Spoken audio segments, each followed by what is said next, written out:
Askofu mteule wa Dayosisi ya Mwanga ya Kanisa la Kiinjili la Kilutheri Tanzania KKKT, Mchungaji Daniel Mmono amesimulia namna alivyopokea kwa mshtuko na majonzi taarifa ya kuchaguliwa kwake kuiongoza dayosisi hiyo kumrithi mtangulizi wake Askofu Chadeo Sendoro. Mchungaji Mmono amepokewa Jumatatu Machi 24, 2025 katika dayosisi hiyo ya Mwanga akitokea Shinyanga alikokuwa hudumu. Amesema taarifa ya kuchaguliwa kwake alizipata Machi 10, 2025 kupitia habari zilizochapishwa kwenye mitandao ya kijamii akiwa nchini Burundi.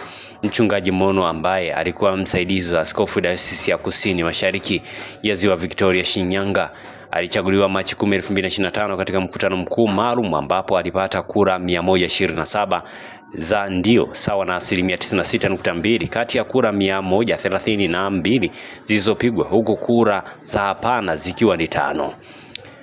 Akizungumza na baadhi ya waumini na viongozi wa dayosisi hiyo katika kanisa kuu la Mwanga, Mchungaji Mmono ambaye amekabidhi ofisi tayari kuendelea na majukumu mbalimbali akisubiri kuingizwa kazini Julai 13, 2025, amesema baada ya kuona taarifa za kuchaguliwa kwake alishtuka na kutokwa na machozi. Ninamshukuru Mungu ajuaye yote. Imempendeza kuniita kwa njia ya vyombo vya maamuzi vya Dayosisi ya Mwanga kuja kutumika kama mtumishi wenu. Ni neema ya Mungu na ninakiri kwamba mimi si bora kuliko wengine, ila imempendeza Mungu kuniita nami nimepokea kwa unyenyekevu na utayari. Amesema halikuwa jambo jepesi alipopata taarifa hizo akiwa Burundi katika mji wa Bujumbura. Nikiwa kule saa 5 hivi nikaona kwenye mitandao.